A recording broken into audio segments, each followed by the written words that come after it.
Hey guys, come in, come in. Merry Christmas to you all. I hope you guys had a great Christmas.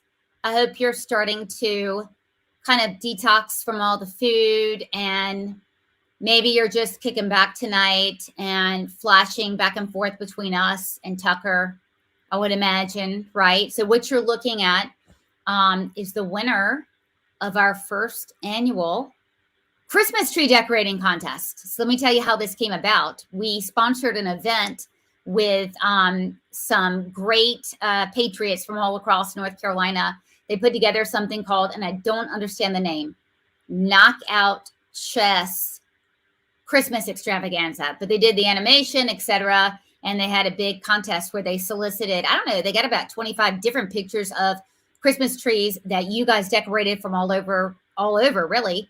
And I had to, Education First Alliance sponsored the contest. I had to recuse myself from judging because my cousin entered the contest. So I had the whole team judge the contest. My cousin actually won. She's here tonight. So I'm going to bring her on. Heather, welcome. And you're right in front of the tree. This is great. Thank you for having me.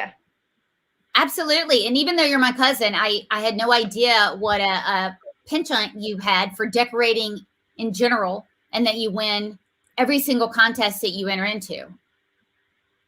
So you're kind of like the Griswolds. Yeah, you're like the Griswolds. You're like the Griswolds of West Virginia, right? That's right. That's exactly what we are. Yeah, mom and my grandpa, we all love decorating.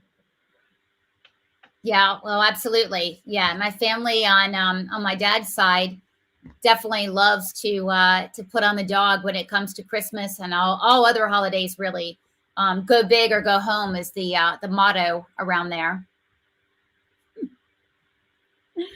Yes, but anyway, very competitive. Word. So now that I have you and I have talked a long time, not only about Christmas trees, etc., but the elimination of the ability to say Merry Christmas, even in contemporary society. Yes. I'm Jewish. Yes. So it doesn't bother me. In fact, I love when Christians celebrate the holidays. So tell me, are you seeing any of that in public spaces in West Virginia? I haven't seen a whole lot of that, but we do have those people that are starting to be more outspoken about that and how they feel about saying Christmas.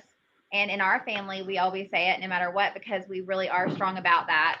And we just kind of keep that in our home and in our foundation with raising our kids.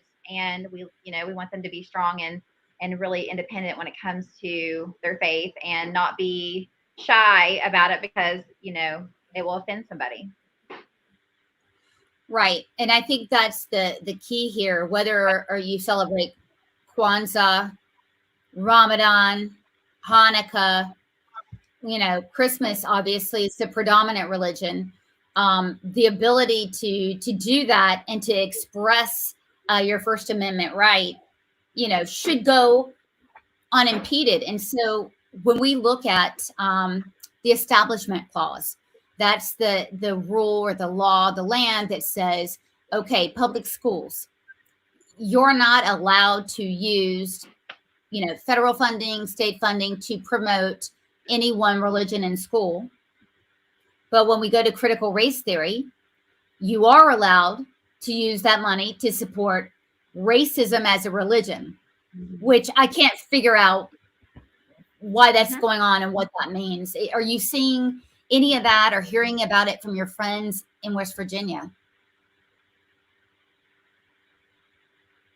I am a board member over the West Virginia Home Association, Education Association, and we have talked about that in our board meetings. We are hearing from parents that since going virtual, with the pandemic, they are seeing more of it in the teaching of the teachers and not so much the curriculum they're teaching. And so parents are recognizing that by being virtual, their students being virtual. So they are seeing that and not sure how long that's been going on. Right. That's the thing. A lot of people think, wow, this happened all of a sudden. Um, what we're finding is this has been in the works, at least in North Carolina, since at least 2017. And the pandemic has been an excuse to sort of, put pedal to metal and get some of this stuff going. Um, that was used as a pretext, as I'm sure you're seeing in West Virginia, to push a lot of crazy stuff, right?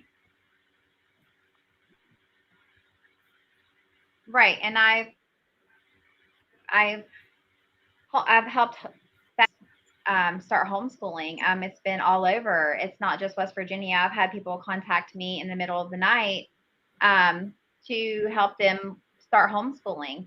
And I've spent countless hours helping families, come away from the public school system and start homeschooling. I mean, yeah, that's a very important service that you're providing, because, we'll talk about that in a second. On our end, we get calls literally every day about, I need to take my kid out. How do I do this? And we're, trying to connect them with resources to do that. But I see that in West Virginia, you guys are one of 20 states where your attorney general, and in your case, Patrick Morrisey, stood up and said, no, we're not doing this. We're not going to use public dollars to teach children how to stereotype, scapegoat, collectively punish people based on the color of their skin. So, you're lucky that you've had your attorney general do that. We've had our lieutenant governor, who's really been leading the charge here in our state. As it turns out, he's Black. He recognizes that dividing children based on the color of their skin is against Martin Luther King's teachings. Is actually a pariah on the great memory of Martin Luther King. And, elected officials in my state and yours have stood up at least to stop this.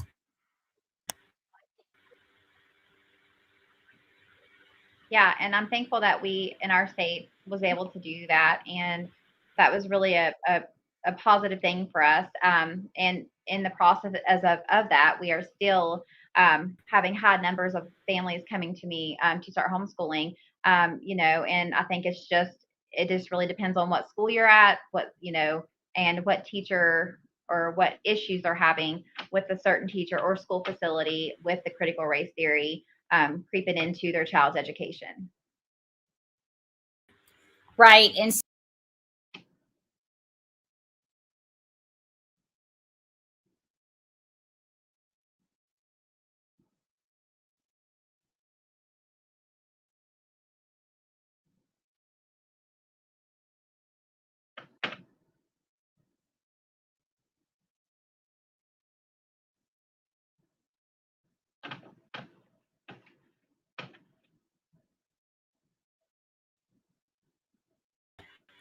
how are you doing?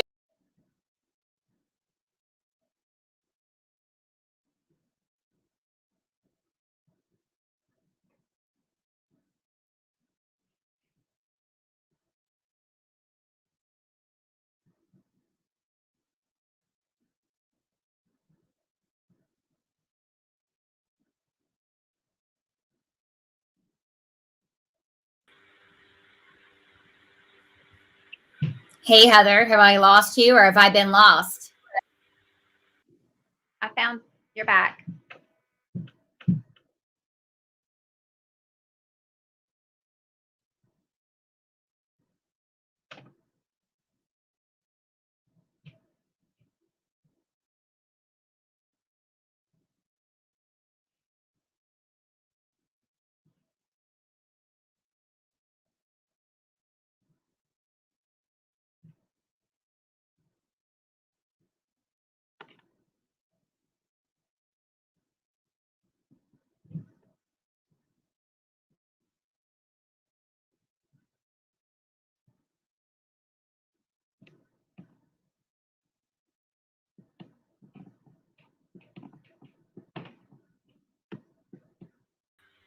Heather, are you there?